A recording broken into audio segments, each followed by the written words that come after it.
Pourquoi veux-tu te marier? Est-ce pour combler une solitude? Parce que tout le monde autour de toi se marie? Ou parce que l'âge avance et la pression monte? Si ces raisons dominent ton cœur, alors il est temps de changer. Car le mariage n'est pas une échappatoire, ni une simple formalité sociale. C'est un plan divin, une alliance spirituelle voulue par Dieu pour accomplir une mission céleste. Ce n'est pas d'abord une question de sentiment, mais de destinée, de responsabilité, d'appel. Ne te précipite pas à l'autel pour de mauvaises raisons. Aligne-toi avec le plan de Dieu. Demande-lui, « Seigneur, est-ce toi qui es à l'origine de cette union ou est-ce mon émotion qui parle ?» Car une mauvaise alliance peut retarder ta vie. Mais un mariage selon Dieu la propulse vers sa gloire.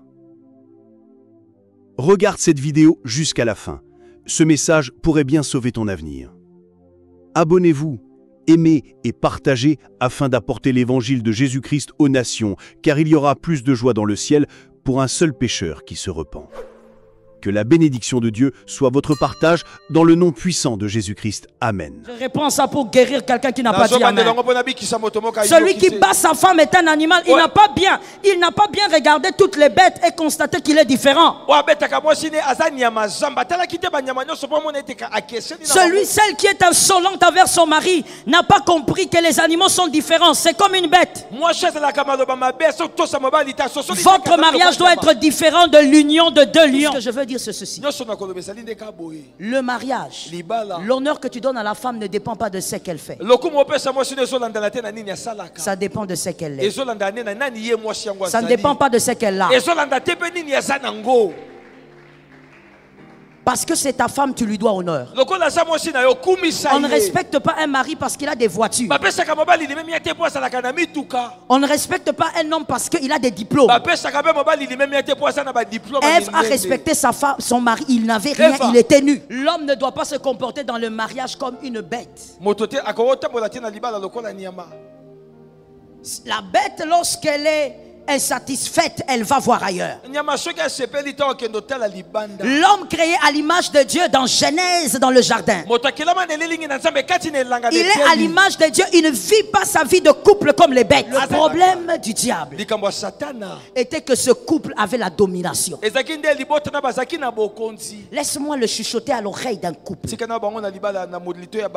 Arrêtez de vous disputer inutilement, c'est gaspiller le temps qui ne reviendra pas dominer. Le temps que vous gaspillez à parler de futilité, ta famille avait fait, ta famille avait dit, ta famille avait... Vous devez savoir que c'est un temps de votre vie qui ne reviendra pas. Au lieu de passer le temps à chercher les défauts de l'autre, dominez sur vos familles. Malheur à celui qui laisse le diable jouer avec sa famille. Tu as l'autorité de dominer, commence à dominer dans ta famille. J'ai entendu des amens. Que j'entends des amens 3 fois.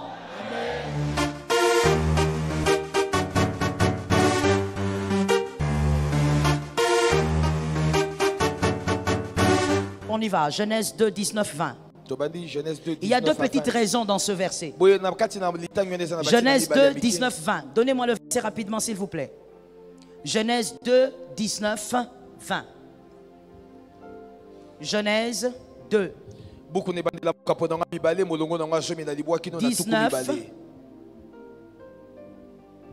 et 20. Genèse 2, verset 19. Verset 19. Lisons ça s'il vous plaît. Il y a 2 vérités sur la raison du mariage. Et nous allons voir ça. Pour les célibataires, ça va être fixé pour vous. Pour les mariés, là où on n'a pas bien fixé, on va refixer. On peut lire. 1, 2, 3. L'Éternel, format de la terre. On reprend s'il vous plaît. Ce n'est pas une honte de lire la parole dans l'église. Il ne faut pas sentir ça comme une honte. Ce n'est pas l'école maternelle. C'est un honneur de lire la parole. On y va. 1, 2, 3. L'Éternel de la terre tous les animaux des champs et tous les oiseaux du ciel. Et il fit venir vers l'homme pour voir comment il les appellerait. Et afin que tout portât le nom. Merci. 20. Et l'homme donna des noms à tous les bétails et aux oiseaux du ciel et à tous les animaux des champs. Mais pour l'homme, il ne trouva point d'aide. Deux petites raisons à écrire là-bas. Écrivez. 1. La première raison pour laquelle on se marie. Dieu a voulu que l'homme lui-même le découvre. Dieu a fait exprès, il a envoyé les animaux vers lui. Pour que l'homme découvre qu'il n'y a pas d'aide pour lui. Pour que l'homme lui-même remarque qu'il n'y a pas d'aide pour lui. Que personne ne lui dise. Mais que lui-même constate qu'il n'y a pas d'aide. On se marie pour avoir une accompagnatrice de la destinée. On se marie pour être accompagné de quelqu'un avec qui vous allez partager la vie. On se marie pour aimer et pour être aimé. On se marie pour être qui est comme vous. C'est ça la précision. Et il ne trouva point d'aide semblable à lui. Celui qui doit être votre femme, puisqu'on parle de l'homme ici. Celui qui doit être votre femme, celle qui est votre femme aujourd'hui. Elle n'est pas votre adversaire. Elle n'est pas votre concurrente. C'est votre partenaire du parcours. C'est une aide qui est comme vous et vous ne pouvez pas avoir deux aides comme vous. Vous n'avez qu'une aide qui va vous ressembler. On se marie pour avoir une aide. Et pour la femme, on se marie pour avoir un compagnon de parcours. Mais il est important de noter dans vos notes que cette aide est votre semblable. Elle n'est pas inférieure à vous. Elle est votre semblable. Votre aide n'est pas votre chaussure. Parce que les chaussures, on les met et on marche avec. Votre aide est votre accompagnatrice du côté. Écrivez ça. Votre accompagnatrice du côté. Voilà pourquoi elle a été tirée de votre côte. C'est-à-dire même lorsque vous vous adressez à elle, vous vous adressez à votre semblable. Vous ne vous adressez pas à quelqu'un qui en dessous de vous, vous vous adressez à votre semblable. On se marie pour trouver son semblable et pour faire route avec. Et ce semblable, on est déterminé à l'aimer. Et l'aide aussi est déterminée à aimer l'homme qu'elle rencontre. La première partie est claire ou pas? Si tu ne réponds pas, je ne peux pas avancer. Elle est claire ou pas? On se marie parce qu'on a trouvé quelqu'un comme lui. Et ça, c'est pour les hommes. On ne se marie pas parce qu'on a trouvé la belle femme qu'on voulait voir. Votre semblable n'est pas la plus belle, mais elle est belle pour vous.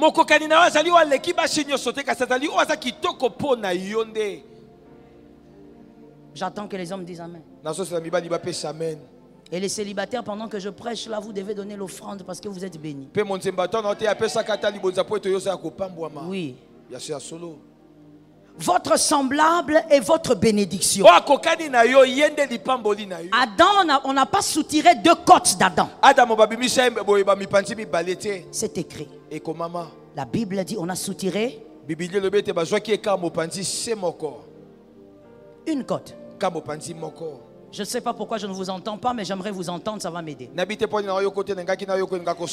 C'est-à-dire que vous ne pouvez pas avoir 2, 3, 4 semblables. Dans la conception de Dieu, la polygamie n'est pas un mariage. C'est une déformation. Tu ne peux pas aujourd'hui, mon frère célibataire, te dire je vais épouser celle-ci, mais si ça ne marche pas, je vais changer. Frère, ce n'est pas biblique, ce n'est pas dans la pensée de Dieu. Dans la pensée de Dieu, une seule côte est sortie, tu vas rester avec. Qu'un homme dise je resterai avec une côte. Je resterai avec une côte. Serge, quand toi tu parles, j'entends pas. Il faut que je les entende. Qu'un homme dise.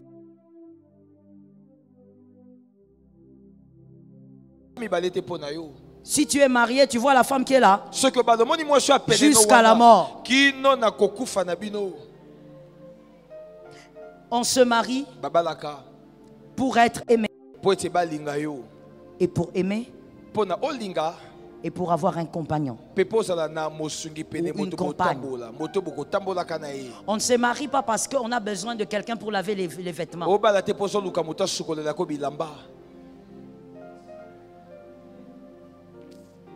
On ne se marie pas parce qu'on a besoin de quelqu'un pour cirer tes chaussures rouges. Rouge.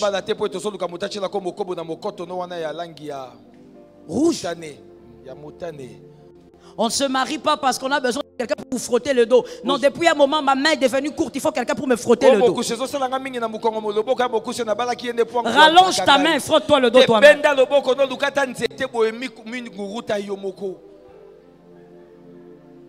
On ne se marie pas parce qu'on a besoin d'un lit chauffé. Parce que quand viennent les problèmes, on ne cherche pas le lit qui chauffe. On se marie parce qu'on doit aimer une semblable. Deuxième raison pour laquelle Dieu a passé les animaux devant Adam. Il a voulu que lui-même, Adam, le comprenne. Lui-même, qu'Adam comprenne qu'au milieu de toutes ces bêtes, il n'y a personne comme lui. Vous avez écrit le deuxième point? Deuxième raison. Dieu voulait que Adam constate la différence entre lui et les bêtes. Dieu a fait passer tous les animaux. Dieu n'a jamais dit à Adam, Adam, toi tu es homme, l'éléphant est éléphant.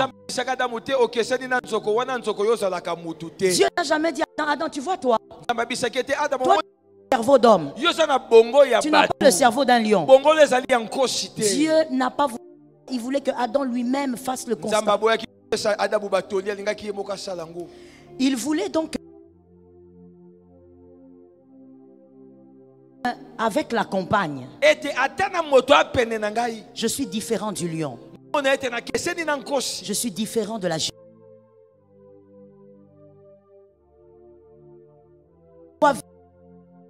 Comme je dois le penser et non comme la girafe vit avec sa compagne.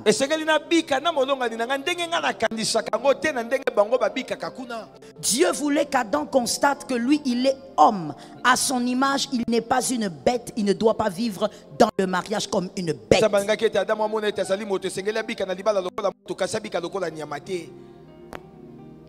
Voici les deux raisons pour lesquelles vous devez vous marier et avoir ça en tête. Vous êtes un être humain créé à l'image de Dieu. Vous n'êtes pas une girafe. Vous n'êtes pas un buffle. Adam a vu qu'il était différent. Et il a vu qu'il n'y avait aucun être qui le ressemblait. Dans le mariage, lorsque vous vous mariez, monsieur marié, madame mariée, célibataire, vivez votre mariage comme des humains créés à l'image de Dieu et non comme des animaux. Vous n'êtes pas un animal. Vous êtes un humain créé à l'image de Dieu. Celui qui bat sa femme est un animal. Je réponds ça pour guérir quelqu'un qui n'a pas dit amen. Celui qui bat sa femme est un animal. Il n'a pas bien regardé toutes les bêtes et constaté qu'il est différent. Celle qui est insolente envers son mari n'a pas compris que les animaux sont différents. C'est comme une bête. Votre mariage doit être différent de l'union de deux lions. Je n'ai pas entendu les amens, j'en ai besoin. J'en ai encore besoin. Votre mariage ne doit pas ressembler à un mariage de buffle ou de gorille. Dieu a fait passer toutes les bêtes pour que Adam constate la différence. Il ne doit pas vivre comme les bêtes, il doit vivre à l'image de Dieu. Ce n'était pas seulement pour trouver qu'il n'y a pas de femme ici, mais c'était pour créer dans son esprit, in his brain, dans son esprit, il devait créer la différence. Dans son intelligence, il devait introduire la différence. Lorsque un gorille s'accouple avec une gorille, il quitte celle-là et il va voir une autre. Gorille. Gorille. Gorille. Adam a vu qu'il était différent d'un gorille. L'homme, quand il a une femme, il doit rester avec sa femme parce que ce n'est pas un gorille.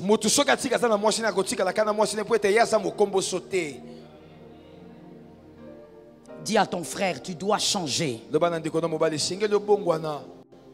L'homme ne doit pas se comporter dans le mariage comme une bête. La bête, lorsqu'elle est insatisfaite, elle va voir ailleurs.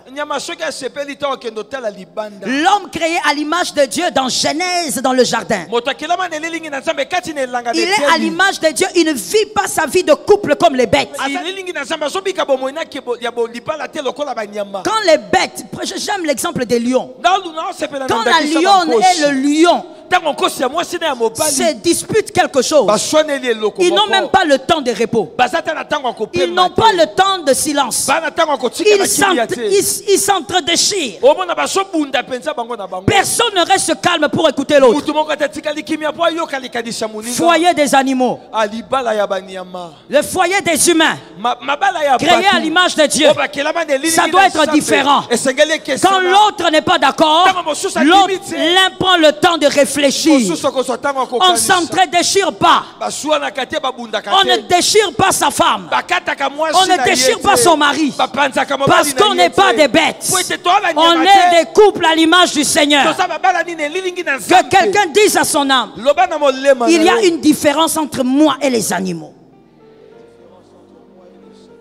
On a oublié que dans Genèse, Adam avait vu ça.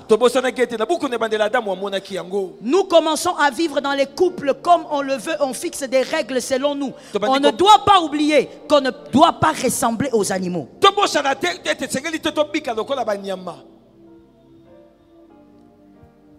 Un homme. Non, je prends d'abord les animaux, parce qu'il s'agit des animaux. Lorsque les lions constate que la lionne devient faible, le lion ne pose pas des questions, il quitte et il va voir une autre lionne. Ça c'est animal. Mais un humain créé à l'image de Dieu, un homme marié, lorsqu'il constate que sa femme n'est plus ce qu'elle était, il ne va pas voir ailleurs parce qu'il est humain. Il n'est pas animal. Il parle à sa femme, il cause avec sa femme et trouve des solutions. Les bêtes ne trouvent pas des solutions. Les bêtes vont voir ailleurs. Les humains créés à l'image de Dieu trouvent des solutions. Qui a compris ça? Je veux rentrer et insister sur une chose. Parce que j'ai remarqué que dans notre culture africaine, c'est normal. Lorsque vous êtes chrétien, faites les choses selon la parole de Dieu. Vous ne faites pas les choses selon votre tribu. Vous ne faites pas les choses selon votre race. Mais vous faites les choses selon la parole. Que quelqu'un dise, je ferai les choses selon la parole de Dieu. Je veux parler de quelque chose de très culturel. En Afrique. Et ça, c'est très animal. Un homme, lorsque Adam a vu les autres bêtes, il a compris qu'il n'y avait personne pour lui. Dieu l'a fait dormir. Mais quand il s'est réveillé, la première chose qu'il a fait, qui connaît ce qu'il a fait? Le poème, il disait quoi? Il dit voici. Regardez ce qui est bien dedans. Quand Adam se réveille, il dit pas à la femme bonjour. Tu es qui? Tu es belle. Adam commence voici. Il affirme. Cette fois-ci c'est elle. Os de maison. Dans le mariage, vous n'êtes pas un animal. Vous devez honorer votre femme. Votre femme ne doit pas subir des choses horribles venant de vous, le mari. La femme doit recevoir l'honneur. Et l'homme doit recevoir le respect.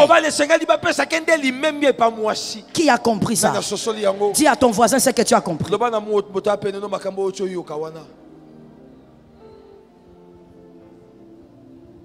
L'homme reçoit quoi? Le respect. Ce côté ici, vous êtes là ou pas? L'homme reçoit le respect. La femme reçoit. C'est animal de battre une femme. C'est animal que de gifler une femme. Au commencement, tu devais avoir une différence entre toi et les animaux. C'est animal que de manquer du respect à ton mari. C'est animal que de dire des choses qui diminuent ton mari. Je reste dans Genèse, dans la découverte de l'homme et de la femme. Je ne suis même pas dans mon message. Je suis en dehors. Je rentre dans Genèse. Lorsqu'Adam voit Ève, lorsque Ève voit Adam, ils sont habillés ou ils sont nus? Pourquoi vous ne répondez pas? Vous avez honte? Dans l'église, il faut répondre. Ils étaient habillés ou ils étaient nus? Adam a donc honoré une femme nue. Ève a respecté un homme nu. Tout ce que je veux dire, c'est ceci. Le mariage, l'honneur que tu donnes à la femme ne dépend pas de ce qu'elle fait. Ça dépend de ce qu'elle est. Ça ne dépend pas de ce qu'elle a. Parce que c'est ta femme, tu lui dois honneur. On ne respecte pas un mari parce qu'il a des voitures. On ne respecte pas un homme parce qu'il a des diplômes. Ève a respecté sa femme, son mari, il n'avait rien, il était nu. Dans la nudité la plus simple de ton conjoint, tu dois du respect. Je ne parle pas d'une nudité physique, voici ce que je veux dire. Dans la simplicité de ton mari, tu lui dois du respect. Même s'il manque de nourrir la famille tous les jours, tu dois à cet homme du respect. Ta femme, même si elle n'est pas la plus jolie du quartier, tu lui dois honneur. Très bien, j'aime ça. Répète ça. Même si elle n'est pas la plus intelligente de sa famille, même si elle est moins intelligente que tes soeurs, honore ta femme. La femme doit être honorée même dans la nudité. On n'a pas besoin des choses extérieures pour honorer une femme ou pour respecter un mari. Les célibataires qui sont ici, vous devez guérir. Je dis vous devez guérir. Je répète, vous devez guérir. Il y a aussi les célibataires là-bas, pourquoi vous ne dites pas amen? Je dis vous devez guérir. Il y a des fois des femmes qui disent je ne peux pas respecter cet homme. Qu'est-ce qu'il a fait pour moi? Qu'est-ce que Adam avait fait pour Ève? C'est pas lui qui avait décidé de prendre la côte. C'est pas lui qui avait formé cette femme. Qu'est-ce que Adam avait fait pour elle? Celui qui est appelé votre mari doit respect même dans sa nudité. Même si, voilà, vous avez compris donc. Même s'il n'a rien, la femme doit honneur. Lorsque dans le mariage, pour vous les mariés, lorsque dans le mariage ces deux choses sont réunies, il y a déjà l'équilibre qui va être. Vous ne pouvez pas respecter, madame, respecter d'autres hommes, mais manquer du respect à votre propre mari. Vous ne pouvez pas, monsieur, honorer toutes les femmes sauf votre femme. Regarde comment certains hommes disent honorer leur femme. Chérie, tu es bien habillée. Mais en tout cas, est-ce que tu ne peux pas faire un effort de t'habiller comme Judith? Tu vois comment Judith s'habille? Elle est très classe. Essaye un peu de t'habiller comme elle. On n'encourage pas quelqu'un à être meilleur en le comparant à un autre. Répétez ça, j'aime ça en lingala. C'est dans les deux sens, même pour l'homme. Vous ne pouvez pas vouloir que votre mari soit meilleur en le comparant à d'autres hommes. Si vous voulez que votre conjoint soit excellent, boostez votre conjoint avec ce qu'il a, sans comparer à quelqu'un. Boostez seulement avec ce qui est en lui. Est-ce que quelqu'un m'entend? Restez dans le mariage de Dieu. Dans le mariage de Dieu, on n'est pas des bêtes. Dans le mariage de Dieu, quand ça ne va pas, on parle. Dans le mariage de Dieu, on ne pense pas regarder ailleurs parce qu'il n'y a rien ailleurs. Ailleurs, il y a des girafes. Ailleurs, toutes ces femmes ne sont pas les tiennes. Comme Adam, il n'y a pas de semblable. Ta semblable, c'est celle qui est là juste à côté de toi. C'est la seule femme qu'il y a. Si tu veux te marier célibataire avec le projet de te remarier, au nom de Jésus, je te dis de ne pas le faire, sinon je vais même maudire ces mariages.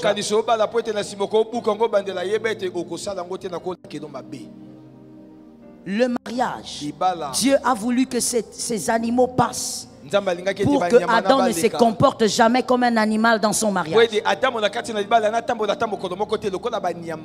Adam doit se comporter comme un humain à l'image de Dieu. Adam doit aimer sa femme comme un humain et non comme un animal. Entrons. La volonté de Dieu est parfaite. Qui a dit Amen? La volonté de Dieu est parfaite. Dans la volonté de Dieu, il y a un homme et une femme. Genèse 1, 27, 31. Dans la volonté de Dieu, c'est là qu'il y a la gloire de Dieu. Si vous voulez vivre la gloire de Dieu, restez dans la volonté de Dieu. Si vous sortez de la volonté de Dieu, vous êtes en train de vous faire appeler Ichabod. Il n'y aura plus de gloire. Si vous voulez la gloire, restez dans la volonté. Lorsque Dieu a un plan, il met en marche une machine. Quand il a eu le plan du salut, il a mis en marche Jean 3,16. Et quand il a le plan d'impacter le monde avec des hommes différents, des femmes différentes, il a mis en marche le plan de la famille. Le plan de la famille. Genèse 1, 26. Genèse 1, 26. Vous devez nous balancer ça s'il vous plaît. Genèse 1, 26.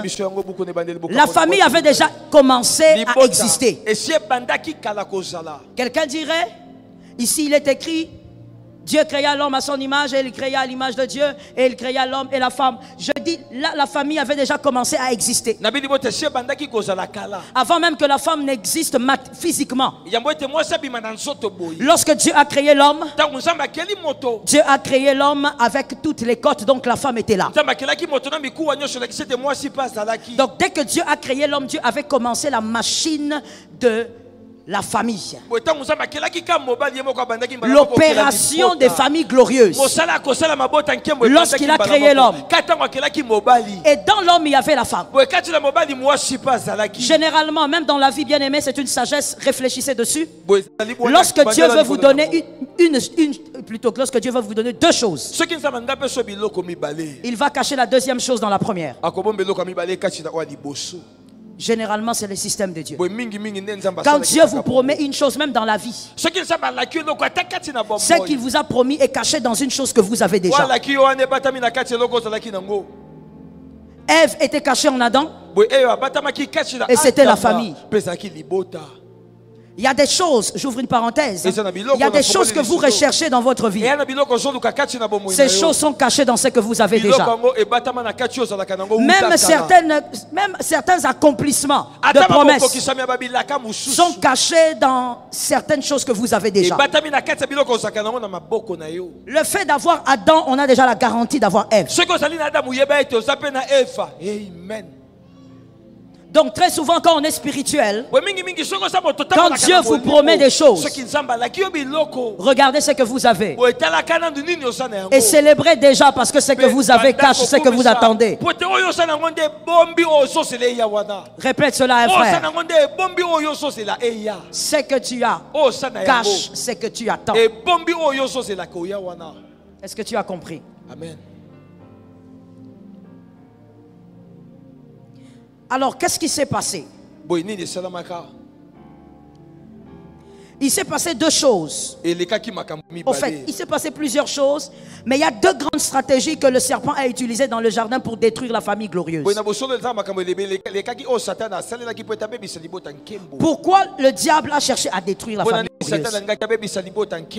Parce qu'il a été dit à la famille, assujettissez et dominez.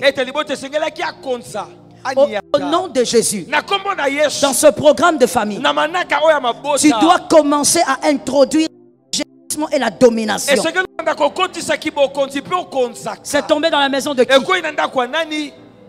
Tu dois introduire la domination, l'assujettissement. Le problème du serpent, listen well. Le problème du serpent, ce n'était pas de voir Adam aimer sa femme ou la femme aimer son mari. Le problème du serpent était que Dieu avait mis en marche un couple qui devait dominer. Ainsi, le serpent aujourd'hui peut vous laisser prier. Il peut vous laisser jeûner. Mais lorsqu'il va sentir que vous entrez dans la sphère de la domination, le serpent s'élève. Parce que le serpent sait que tout celui qui domine a le pouvoir d'impacter. Et celui qui impacte va créer un désordre dans le corps du diable. Au nom de Jésus de Nazareth, que par une personne, une famille récupère son autorité et son pouvoir. Transmets à ton frère et dis-lui ceci. Regarde bien. Dis-lui, mon frère domine et assujetti. Domine et assujetti. Le problème du serpent était celui-là. Le problème du serpent, il est créé à l'image de Dieu. Moi, je ne suis pas à l'image de Dieu. Mais encore, il doit dominer. Non, le serpent anticipe. Il comprend que si celui-ci est créé à l'image de Dieu et qu'il doit dominer, c'est qu'il doit dominer aussi sur moi. Satan ne permet pas la domination. Il ne vous laissera jamais dominer. Voilà pourquoi j'ouvre une brèche en disant: malheur à celui qui laisse le diable jouer avec sa famille. Tu as l'autorité de dominer. Commence à dominer dans ta famille. J'ai entendu des amens. Que j'entends des amens 3 fois. Que quelqu'un répète en levant la main droite: je dois dominer. Non, tu n'as pas répété, tu as levé la main. Répète en levant la main droite: je dois dominer.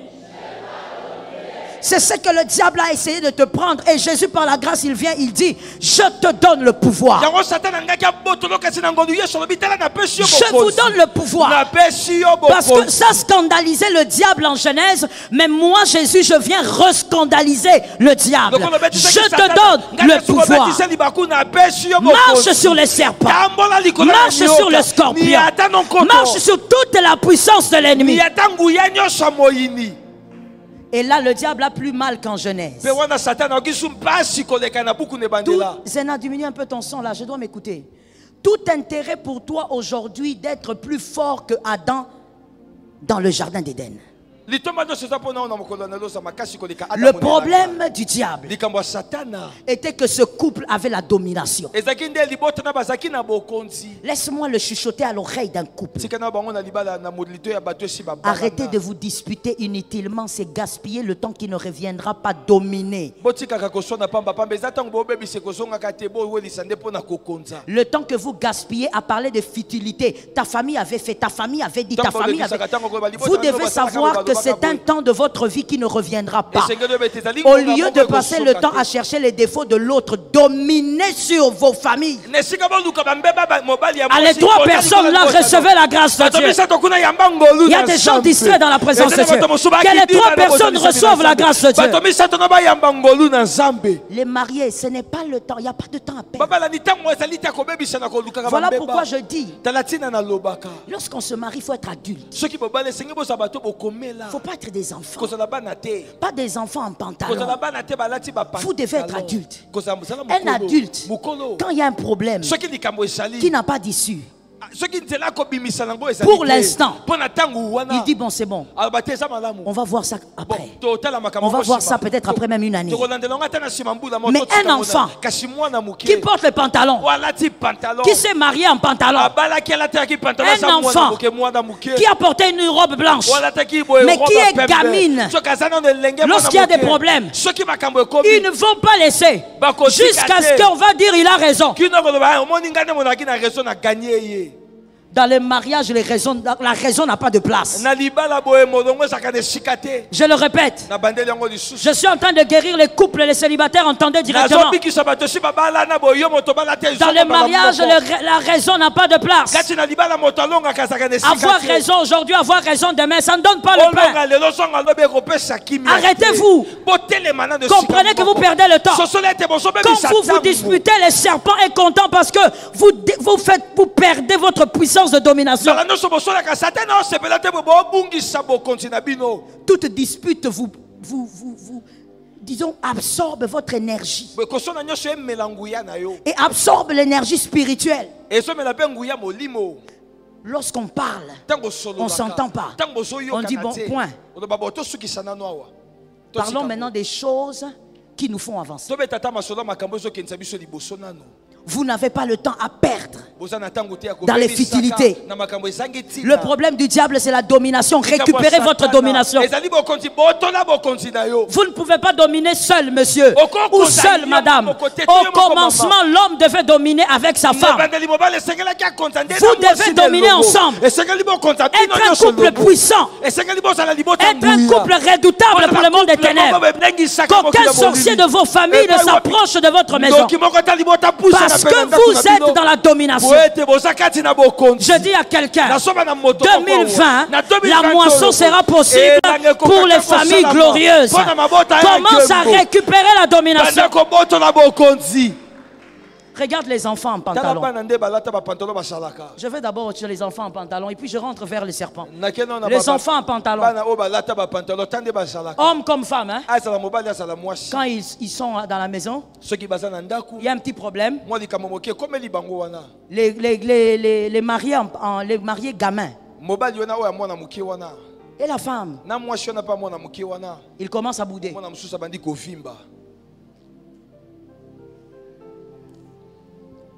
Le verre est là. Prends les verres et bois de l'eau.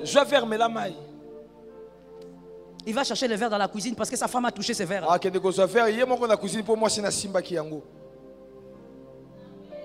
Il monte sur le lit. Un lit double est devenu un lit d'un individu.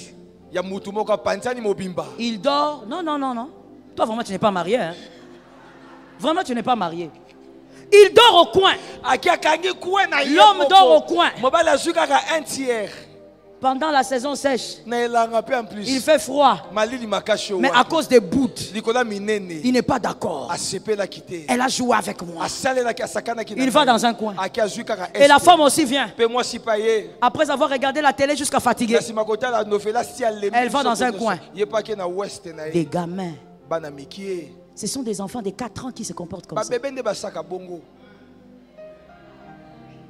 Pourquoi les célibataires disent Amen? J'ai vu que les mariés disent Amen. Cette partie-là, c'est pour vous, non? Cette partie-là, c'est pas pour vous.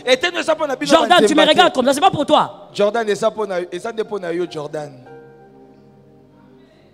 Vous, les célibataires, vous le saviez ou pas que les mariés dorment dans des coins, Et quand tu vas poser la question, c'est quoi le problème? Non, moi j'étais en train de lui dire qu'on a nommé un nouveau ministre. Mais elle ne veut pas croire.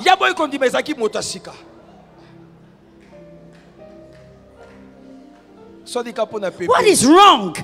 Qu'est-ce que ça a à voir avec votre foyer? Et pour une chose pareille, ils vont bouder toute la journée. La femme qui sert les repas en boudant. Oh Lord. Vous savez, pour les rares fois où j'ai le temps, parce que des fois j'ai pas le temps. Les rares fois où j'ai le temps de servir mes chiens. J'aime beaucoup les animaux. Même mes chiens, je les sers avec sourire. Comment toi tu fais pour servir ton mari en train de bouder? Tu es une gamine. Tu t'es peut-être mariée à 40 ans, mais tu étais encore une gamine dans ta tête. Parce qu'un adulte, il ne s'agit pas du corps. Il s'agit de la tête. La tête. Comment toi, un homme qui est chef de la maison, tu es là en train de vivre avec une femme qui te boude et toi ici tu boudes. Tu n'es pas chef, vous vivez, vous êtes collègues. Vous êtes collègues. Vous êtes collègues. C'est avec un collègue de boulot qu'on peut se bouder, qu'on peut se faire des... Mais quand quelqu'un est chef dans la maison et qu'il sent que l'atmosphère s'abîme parce qu'on n'est pas d'accord, il impose l'atmosphère de paix. Le chef vient et dit à sa femme, écoute chérie, cette affaire-là on n'est pas d'accord, mais pardonne-moi, je te pardonne aussi, évoluons. Un chef, c'est celui aussi qui sait ouvrir la bouche en premier pour mettre la paix.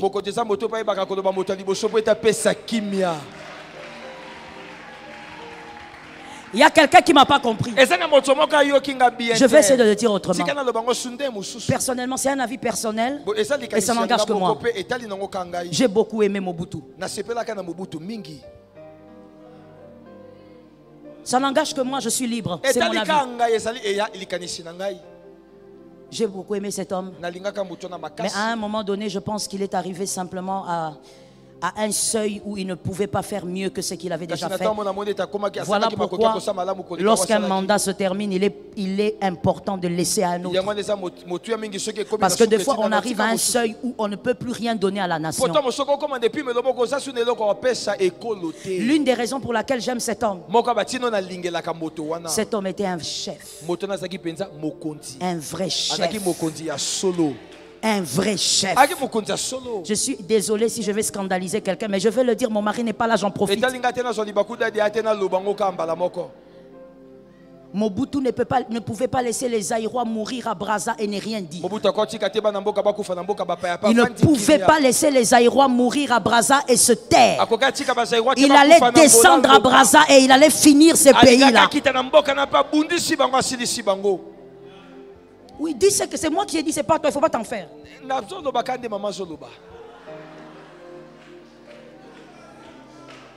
Mobutu était un chef dans le sang. Et ça, c'est ça, nous les Congolais. Dans le sang, il y a la chefferie. Mobutu n'attendait pas quand les gens sont... Le peuple est en furie, le peuple est mécontent. Mobutu venait parler. Il considérait le peuple comme une épouse. Il savait comment calmer les tensions. Même quand tu dis tu es fâché, vraiment ce qu'il a fait, quand il va passer...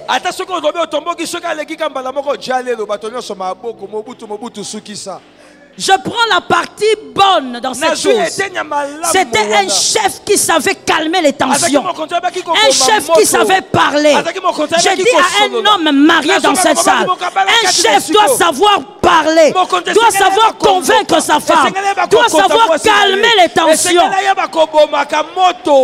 Quel type de chef tu es? Quand ta femme boude, toi aussi tu boudes au coin. Serge, laisse-moi parler. Serge, laisse-moi parler. Allez-y, maman. Quand la femme boude, toi aussi tu boudes au coin. Vous deux vous gonflez. Et dans ton cœur, toi un homme, tu dis, on va voir dans cette maison, dans le lobby c'était. Kasi oza mwana ti. Yango zo lobby c'était. Et ça pour bébé. Un adulte, un homme chef ne se comporte pas comme ça. Un homme chef, c'est comme avec Adam. Ève est arrivée. Ève n'avait encore rien dit. Ève n'avait pas parlé. Adam n'attend pas que la femme parle. Adam, il dit voici. Un homme chef sait comment calmer la tension dans la maison. Vous savez, moi, quand je suis mécontente, des fois, je fouille mon mari. Je le fouille. Si j'apprends qu'il entre dans le salon, moi, je monte. Parce que je sais que c'est un maître. Il a l'art dans le sang. Il va seulement te regarder. Il va dire, chérie, il y a un problème. Chaos technique. Et quand il va commencer à t'expliquer pourquoi vous devez tremper, maman, tu vas commencer à faire les louanges et les adorations. Un homme ne peut pas rester dans une maison où la femme boude, l'atmosphère est abîmée parce que vous n'êtes pas en accord, mon frère. Il est normal que des fois vous ne soyez pas en accord, c'est deux cerveaux, deux brains. Mais quand on appelle quelqu'un chef, il doit être celui qui est à la tête. Et celui qui est à la tête, c'est celui aussi qui doit savoir s'humilier. La première personne à enseigner l'humilité à sa femme, c'est son mari. Je vais le dire autrement. Je me sens en insécurité. Parce que je vois les célibataires dire Amen, mais les mariés ne disent pas Amen. Pourquoi? Vous avez un problème avec moi? Les mariés disent Amen. Non, j'ai entendu le pasteur Baraka. J'ai dit les mariés disent Amen. Merci, papa. Fallait y a. Pour degré ou de force, il faut bika.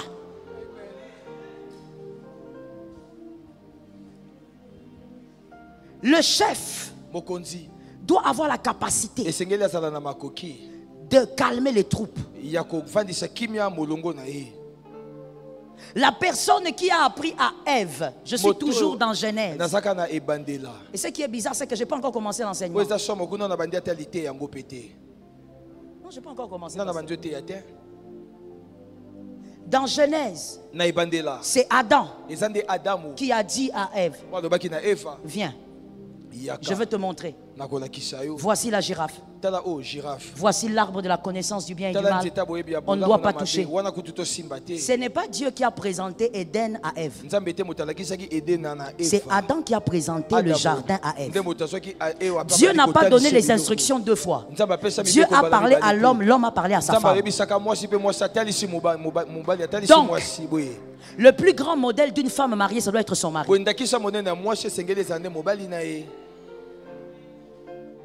J'aime l'exemple de Joyce Meyer. Elle explique souvent comment est-ce que son mari l'avait prise,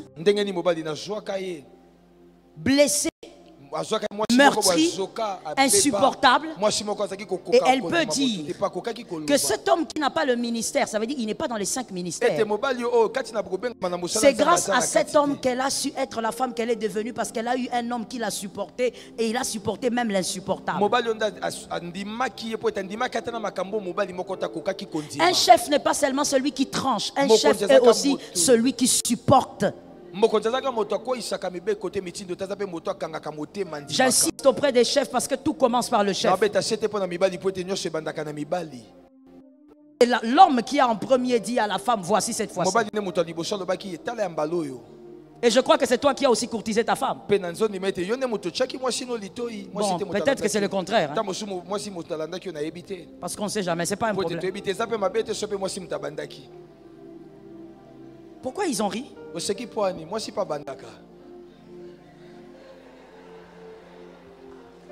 Pourquoi tu insistes comme ça? Il y a des choses qui me passent ici. Donc je disais, le chef doit savoir comment ne pas être un gamin dans un foyer. Et la femme, en tant qu'aide semblable, doit savoir qu'on ne se marie pas gamine. C'est pas dans le mariage où tu dois aller bouder. Dis ce que tu désires. Et on n'est pas obligé d'être d'accord avec toi tout le temps. Non. L'homme comme chef est aussi libre de ne pas être d'accord avec une chose que tu as dit. Ce n'est pas une raison pour abîmer l'atmosphère de la maison.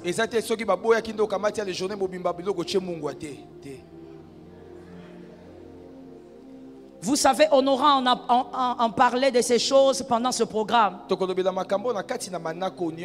Comment est-ce que les enfants sont détruits à cause des attitudes des parents dans la maison? Comment les enfants sont traumatisés? Mais vous les parents, généralement, vous ne le savez pas. Très souvent, en tant que pasteur, j'ai reçu des enfants, des parents qui pensaient que leurs enfants étaient parfaits. Mais vous ne pouvez pas imaginer comment les cœurs de certains enfants sont détruits. Mais toi, tu ne le vois pas. Pourquoi? Parce que dans notre culture, surtout en Afrique, on pense que tant que l'enfant est petit, il ne voit pas. Un enfant, dès qu'il naît, fais attention. Je rentre dans la raison de l'attaque du serpent. Le serpent est entré attaquer le couple dans le jardin. La raison, j'ai dit que c'était parce qu'il ne devait pas continuer à dominer. Et voici donc la première stratégie. Le diable a dansé sur 2 choses. Il est monté sur 2 chevaux pour accomplir sa mission. Voici la première et écoute-moi très bien. La première, le diable va vers la femme et commence à causer avec la femme. Le diable donc veut introduire une déformation. C'est que dans le couple, que la femme soit capable d'écouter quelqu'un d'autre en dehors de son mari. Que la femme soit capable de se sentir en meilleure compagnie en dehors de son mari.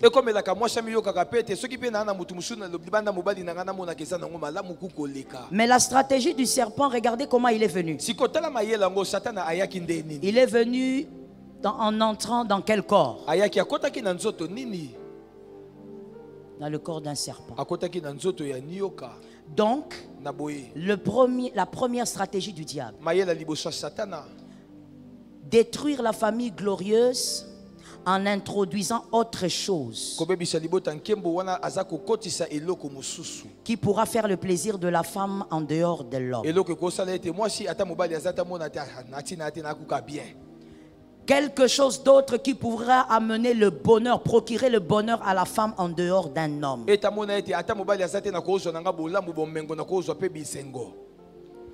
Le serpent est venu introduire une déformation, que la femme soit à l'aise avec un autre être en dehors de son mari. C'est la première déformation. C'est la première manière de tuer une famille glorieuse. Écoute mon frère. Le mariage c'est l'homme et non la femme est autre chose. Ou l'homme est autre chose. Le mariage ce n'est pas deux hommes ni deux femmes.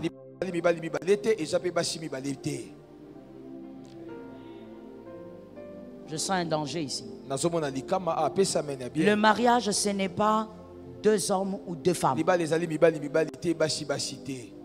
Le mariage, ce n'est pas le fait de causer avec un autre être qui n'a rien à voir avec votre conjoint. Le mariage, ce n'est pas se mettre ensemble avec quelqu'un qui est du même sexe que vous. Ce ne sera jamais un mariage dans la volonté de Dieu. L'homosexualité est diabolique. Voilà là où le serpent commence à introduire même l'homosexualité dans le couple de Genèse. Un autre plaisir en dehors du sexe de votre mari. Le lesbianisme est diabolique. J'attends. J'attends encore. Vous devez dire amen pour que ce pouvoir ne vous approche même pas des près. Avoir des relations sexuelles avec des bêtes diaboliques. Le diable détruit le pouvoir de la famille en faisant croire à cette génération qu'on peut tomber amoureux d'un homme alors qu'on est un homme. Certains psychologues disent, oui, des éminents professeurs, ils disent c'est génétique. L'homosexuel ne peut pas vouloir changer. Il ne peut même pas faire des efforts, c'est dans ses gènes. La lesbienne aussi. Et celui aussi qui attrape son chat ou son chien. Il y a même des psychologues qui disent que lorsque dans une famille vous avez un homosexuel, il y a 10% des chances pour que la majorité aussi soit dedans. S'il y a une lesbienne, comme c'est génétique, il y a beaucoup de pourcents, il y a beaucoup de chances pour que les autres aussi soient dedans. Ou vous avez un homosexuel comme cousin. Et toi tu fais des enfants. Et il est probable selon ces psychologues que ton fils aussi soit homo. J'ai aimé l'attitude de papa. Papa, répétez ça. Répète ça encore. Jamais.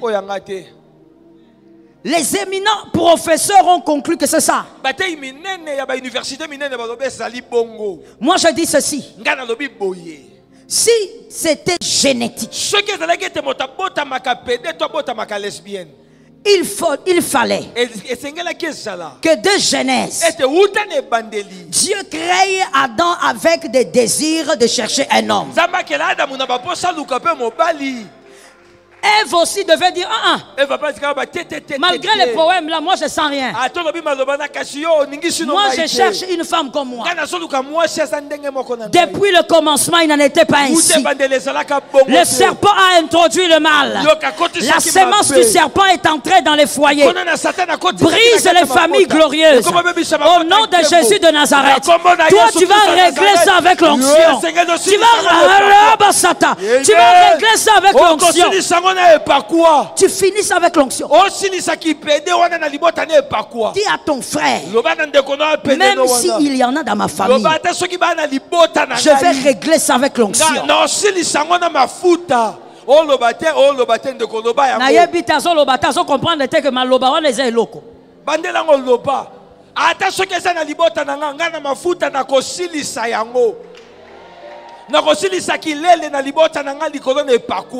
Amen. Tu ne peux pas regarder ta fille en train de dire oh, je comprends. C'est pas ta faute. C'est en toi. C'est pas grave. Je te soutiens. Ne soutiens jamais ton fils pour aller en enfer. Ah, je l'assume et je dis l'homosexuel qui meurt homosexuel ira en enfer. Tu dois absolument refuser que tes enfants détruisent la famille. Et même si la semence est dans la famille, que ton onction sorte de ces choses dans la famille. Qui comprend ce que j'ai dit? Balancez-moi Lévitique 18, parce qu'il y a des gens qui me regardent bizarrement, ils se disent mais pourquoi ça? C'est de la discrimination.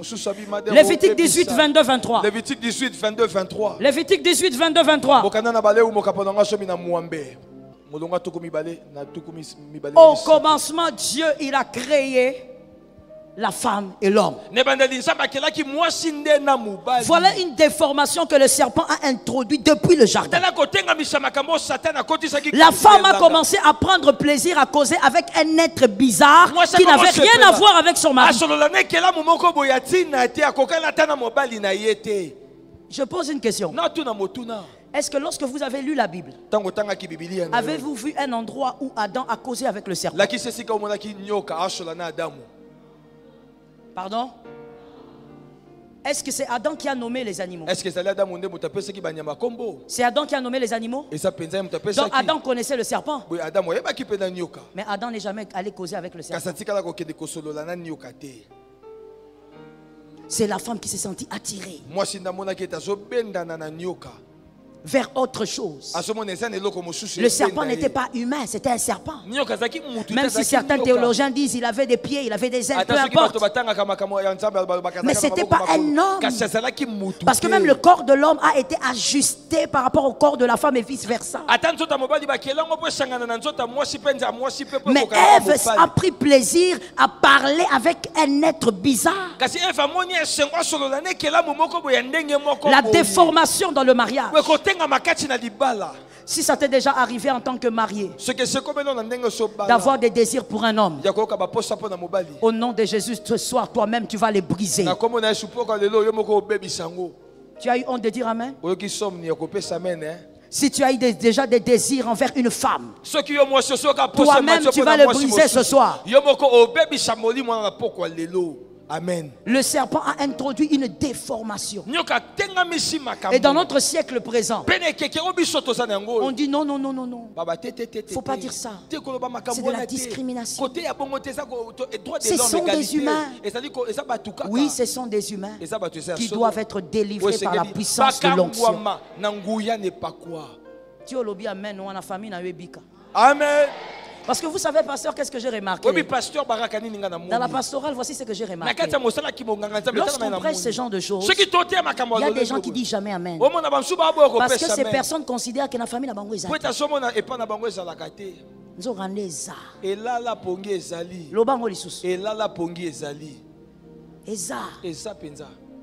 Il y a même des hommes mariés qui ont déjà eu le désir. Je parle des chrétiens.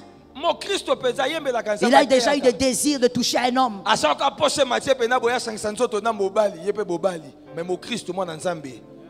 Donc quand on prêche ça, il ne faut pas croire que toi, tu n'as rien à voir. Dans le siècle présent, on veut normaliser le fait qu'une femme soit comme un homme. La fameuse histoire, un documentaire que je suivais, avec mon mari, on suivait ça. Un homme, je crois que c'est un Américain, il a divorcé parce qu'il a découvert après 15 ou 20 ans que la personne qui l'appelait sa femme était un homme. Comment il a su? C'est cet homme-là qui lui a dit. Il lui a dit, tu vois, on est ensemble depuis autant d'années, j'ai quelque chose à te dire, j'ai un secret. Mon secret, c'est que je suis un homme. Tu es un homme. Tu es un homme, ça veut dire quoi? Tu es une femme en tout, comme Dieu. C'est moi qui dors avec toi, tu es une femme. Dis non, non. Je suis né un homme. Je me suis fait opérer à tel âge. Parce que je suis né une femme. Est-ce que vous pensez que Dieu se trompe d'enveloppe? Dieu se trompe d'enveloppe corporelle. Dieu ne se trompe pas. Lorsqu'un esprit doit entrer dans un corps, Dieu sait que tu dois entrer dans un corps d'homme, tu dois entrer dans un corps de femme. Tu ne peux pas avoir ça en toi. Si tu le sens en toi, chasse ces esprits au nom de Jésus. C'est l'esprit de serpent dans Genèse. Que la femme trouve quelque chose de bizarre. Une chose qui n'a rien à voir avec le corps de son mari. Sors ce pouvoir-là. La déformation du mariage commence d'abord là. Pasteur, je vais essayer de finir en donnant ce témoignage ici pour réveiller quelqu'un. Parce que comme je dis, quand on prêche ça, il y a toujours des gens qui pensent qu'ils ne sont pas conscients. Moi, j'ai fait la délivrance, la prière de délivrance d'une femme ici. Mariée. Elle a trompé son mari pendant 5 ans avec une femme.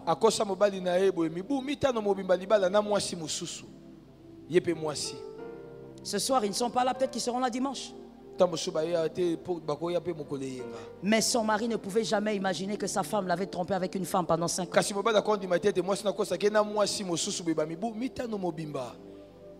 Je parle aux mariés. Ce qui se trouve dans le cœur de votre femme, personne ne peut le savoir à part Dieu. Ce qui se trouve dans le cœur de votre mari, personne ne peut le savoir à part Dieu. J'ai dit aux célibataires, tu as déjà touché à un homme ce soir, tu vas te sortir de cette prison. Ce soir, mademoiselle, madame, vous allez sortir de cette prison. C'est une déformation, ça ne vous permettra jamais de vivre un foyer glorieux. L'homosexualité, entretenue par les serpents, pour apporter la déviation. Oh, j'ai dit au nom de Jésus. Comment un homme peut prendre plaisir à toucher une autre barbe?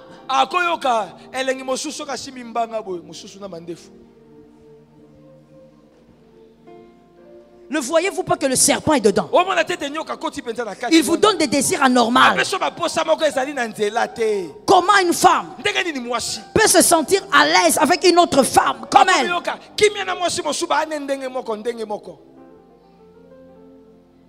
N'acceptez jamais ce que le diable impose à ce siècle présent. L'homosexuel, s'il vient dans mon église, je veux le recevoir et je veux bien le recevoir. Et je veux prier pour que le Saint-Esprit un jour le touche et le change.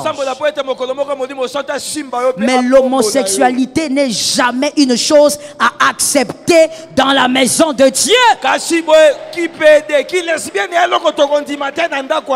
Ce n'est pas une chose à tolérer. Oh, à une certaine époque, il y avait un garçon. Je ne parle pas de l'œil de Jésus, je parle d'ici. Parce que quand je prêche, on a l'impression que je prêche des choses qui n'ont rien à voir. Ces garçons-là a commencé à courtiser certains frères au milieu des ouvriers. Il a commencé à toucher même certains frères. Quelqu'un vient à l'église pour chercher Jésus. Mais ces frères-là étaient bien positionnés. Et son travail, c'était de toucher les garçons. Ici. Je ne parle pas d'il y a 10 ans. Mais aujourd'hui, j'ai appris qu'il se fait appeler apôtre. Que je prêche? Répétez ça. Répétez ça. On l'appelle apôtre. Un toucheur d'hommes.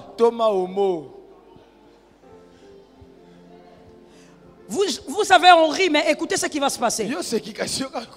Ces garçons-là, comme même sa famille ne le sait pas, même les gens sur qui il prie là, ils ne savent pas. Ces garçons vont se marier parce qu'il est dans une communauté où tout homme doit se marier. Mais son fond, il est homosexuel. Quel genre d'homosexuel vivra avec une femme? Il sera marié pour l'image. Maintenant, moi, je vous pose la question, quel type d'enfant? Ce n'est pas le thème d'aujourd'hui, ça viendra. Quel type d'enfant pour un couple homosexuel?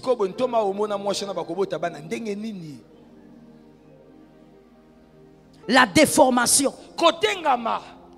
Et quand il est à l'église ici, quand il touche, viens mon fils ici.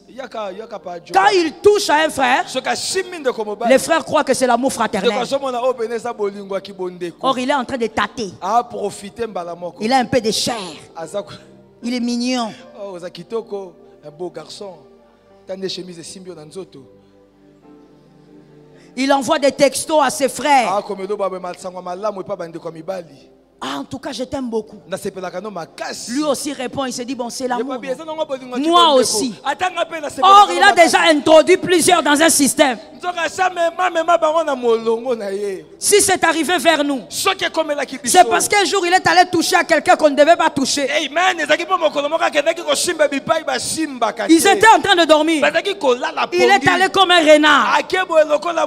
Il a touché. Les frères se levaient et disent, Nini. Au nom de Jésus. Et lui qui dit que ça fait quoi? Ça fait quoi? Tu n'as jamais essayé? Non, c'est que Dieu n'a pas amené dans le foyer. Ne nous amenez pas ça. Ça tombe sur quelqu'un. Le diable n'a jamais été amené dans le foyer. Il est venu lui-même. C'est que Dieu n'a pas amené dans ton foyer. N'accepte pas ça. Le serpent est venu dans le foyer lui-même. Ce n'est pas Dieu qui l'avait envoyé. N'acceptez rien dans votre foyer qui vienne du diable. Est-ce que quelqu'un m'entend? Amen. Quand tu commences à voir ton mari, bien aimé, le diable est mauvais. L'erreur de l'être humain, c'est de croire qu'il est à l'abri. Frère, tu n'es pas à l'abri. C'est par l'onction que tu es protégé. C'est par l'onction que tu es gardé. Madame, lorsque vous remarquez votre mari, commencez à admirer les slims partout. Un peu exagéré. Quand il voit un homme passer, il est beau. Il est beau ce garçon. Il voit un autre, il est beau. Il est bien bâti celui-là. Il faut dire à ton mari, il faut arrêter. Vaut mieux voir des filles là. Regarde les filles là, elles sont jolies. Il y a quelqu'un qui a ri, mais je suis en train de parler d'une réalité. Toi-même tu regardes, tu dis, vous savez, on en parlera. C'est pourquoi tu ne dois pas rater un seul vendredi. Parce qu'on va parler même des éducations des enfants. Vous savez, même quand vous voyez votre petit garçon. Je vais essayer de terminer. Il ne faut pas vous moquer. J'ai amené mes enfants faire du sport. Depuis peut-être 2 ans maintenant, j'ai dit, faites du sport. Même si vous ne me voyez pas là-bas, mais vous faites. Et un jour, ma fille me dit non, aujourd'hui on ne va pas faire, on ne se sent pas bien. J'ai dit ok. J'ai dit au garçon, toi viens. Toi tu vas partir. Il me dit non, moi aussi je veux rester. Et tu veux rester faire quoi? Non, je veux rester seulement avec eux. Je dis, toi tu vas aller.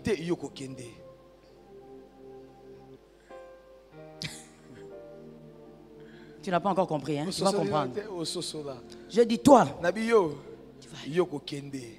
Quand ces soeurs sont à la télé en train de regarder la danse classique, et elles font des répétitions de danse classique, quand lui il vient faire, je dis arrête. Kata! Yo ça la danse classique te. Yo ça la judo.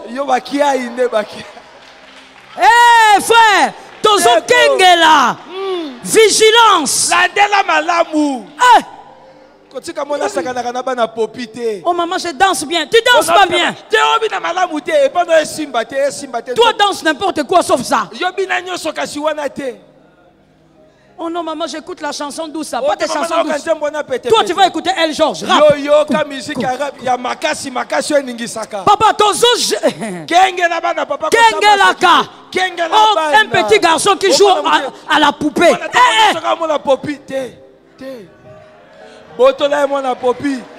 Nazolo bande na mutu. Biloko nyonso wana elakisaka tendance ya mwana. Oh, l'enfant se plaît avec des poupées. C'est un petit garçon, mais il aime les poupées. Quelle poupée? Quand on entre dans un supermarché pour les cadeaux, je regarde là où vont mes filles. Et je regarde les petits là. Toi, tu vas où? Non, je vais les aider. Ne les aide pas. Toi, va là où il y a des camions. Là où il y a des camions, des mitraillettes. Bien aimé, diable à coco, t'as nulle part.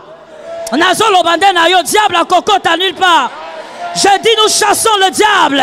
Nous chassons le diable. Nous chassons le diable. Nous chassons le diable. Nous chassons le diable. Nous les chassons encore. Nous les chassons encore. Nous chassons le diable. Nous chassons le diable. Nous chassons le diable. Nous chassons. Nous chassons le diable. Il n'a pas de place. Il ne va pas déformer ton mariage. Il ne va pas déformer ton futur mariage. Il ne va pas déformer ta famille. Au nom de Jésus. Télématoloba. Lève-toi bien, nous allons carburer. Toute sémence contraire à la volonté de Dieu doit sortir de ta famille. Je suis d'accord avec toi. Quand je prophétise, je demande à tout le monde d'être debout. Si tu es malade, sois guéri au nom de Jésus. Sois debout. Quand je prophétise, tu dis au nom de Jésus, je sors cela de ma maison. Par l'autorité de Dieu. Par la force de Dieu. Sémence diabolique. Sémence de déformation, sémence du mal, sémence de destruction. Ce soir, au nom de Jésus, allez accélère, sors ça de la maison. Shalom bien-aimés dans le Seigneur Jésus-Christ. J'espère que vous avez aimé cette vidéo. Abonnez-vous et partagez pour porter l'évangile de Jésus-Christ aux nations, car il y aura plus de joie dans le ciel pour un seul pécheur qui se repent. Merci de faire partie de notre famille Wonderful Jésus-Christ.